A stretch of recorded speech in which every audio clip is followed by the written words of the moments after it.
Hello guys, welcome back to the channel. तो दोस्तों आज हम लोग बात करेंगे स्मार्टफोन्स के टच सैम्पलिंग रेट और स्मार्टफोन्स के स्क्रीन रिफ्रेश रेट के बारे में। तो चलिए ये वीडियो स्टार्ट करते हैं। तो गाइस सबसे पहले अगर हम लोग बात करें स्मार्टफोन्स के स्क्रीन रिफ्रेश रेट की, तो एक्चुअली आपके स्मार्टफोन का जो डिस्प्ले है जिसमें आप अपना पूरा कंटेंट देखते हैं, वो जो डिस्प्ले होता है वो एक्चुअली बहुत सारे छोटे छोटे पिक्सल्स से बनता है। उन बहुत सारे पिक्सल्स को जब आप मिला देंगे तो आपके स्मार्टफोन का डिस्प्ले बनता है। और आपके जो स्मार्टफोन का डिस्प्ले है उन पिक्सल्स में आपके स्मार्टफोन को क्या दिखाना है, यानी कि आप अपने स्मार्टफोन में क्या क्या चीज़ें देखते हैं। सपोज आपने एक डायलर खोल लिया अपने फ़ोन में, एक कैलकुलेटर ऐप खोल लिया, तो वो सब चीज़ें डिस्प्ले करने के लिए आपका जो पिक्सल्स है वो कॉन्स्टेंटली अपडेट होते रहता है, यानी कि रिफ्रेश होता रहता है। और बेसिकली ये सब इतनी तेज तरीके से होता है कि आपको समझ ही नहीं आएगा कि कब ये स्मार्टफोन ने अपना काम कर दिया। एक्चुअली बस यही चीज़ है स्क्रीन रिफ्रेश रेट। जितने ज़्यादा आपके स्क्रीन का रिफ्रेश रेट होगा उतना ही ज़्यादा आपका स्मार्टफोन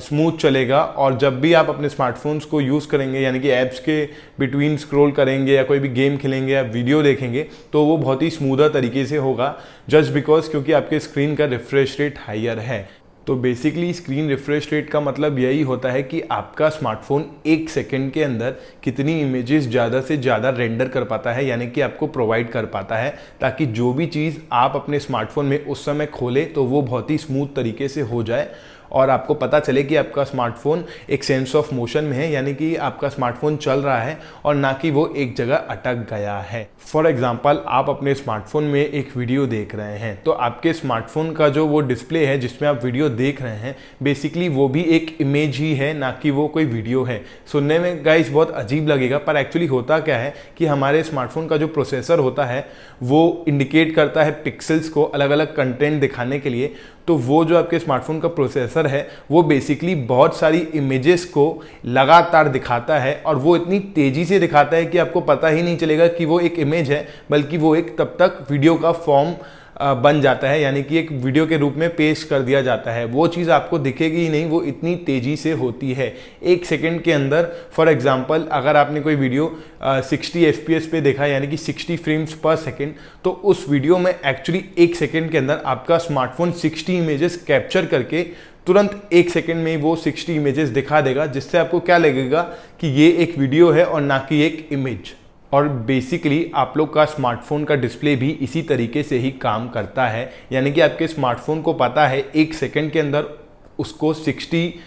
जो है इमेजेस तुरंत रिफ्रेश करनी है, तब जाके आपको फील होगा कि आपका स्मार्टफोन एक्चुअली चल रहा है और ना कि वो एक जगह अटक गया है। मान लीजिए आपका स्मार्टफोन रिफ्रेश नहीं होता है, तो आपको क्या फील होगा कि आपका स्मार्टफोन एक इमेज की जैसे स्टिल हो गया, यानी कि एक जगह पे अटक गया है और वो काम ही नहीं कर रहा है। इसलिए ही स्मार्टफोन के लिए बहुत ज़रूरी है उसकी जो डिस्प्ले है हर 1 सेकेंड में रिफ्रेश हो, ताकि आप लोगों को फील हो सके कि डिस्प्ले एक्चुअली मोशन में है और एक जगह अटक नहीं गया है। पर बस बात वही है कि ये सब चीज़ें इतनी तेज़ी से होती हैं कि वो आपको समझ में ही नहीं आएगा real day to day life में। और अब बात करें अगर डिस्प्लेस की, तो एक्चुअली पहले क्या होता था कि स्मार्टफोन डिस्प्ले 60 हर्ट्ज तक आते थे, पर आजकल बहुत कॉमन हो गया है कि 90 हर्ट्ज 120 हर्ट्ज तक के डिस्प्लेस भी आते हैं। तो इनमें क्या होता है कि एक्चुअली 90 हर्ट्ज और 120 हर्ट्ज में आपके स्मार्टफोन की स्क्रीन 1 सेकेंड के अंदर 90 इमेजेस रिफ्रेश करती है, यानी कि 90 टाइम्स वो इमेजेस को रिफ्रेश करती है,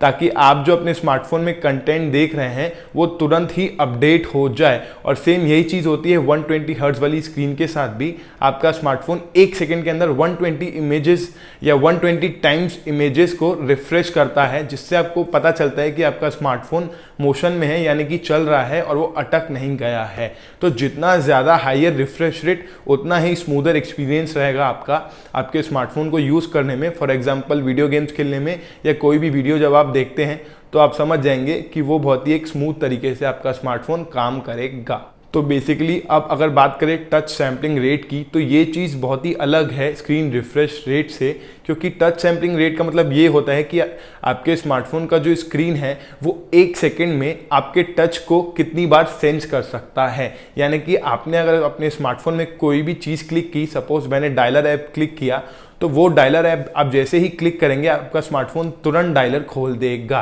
लेकिन इस चीज़ के लिए भी आपके स्मार्टफोन को रेडी रहना पड़ता है, और आपका स्मार्टफोन 1 सेकेंड के अंदर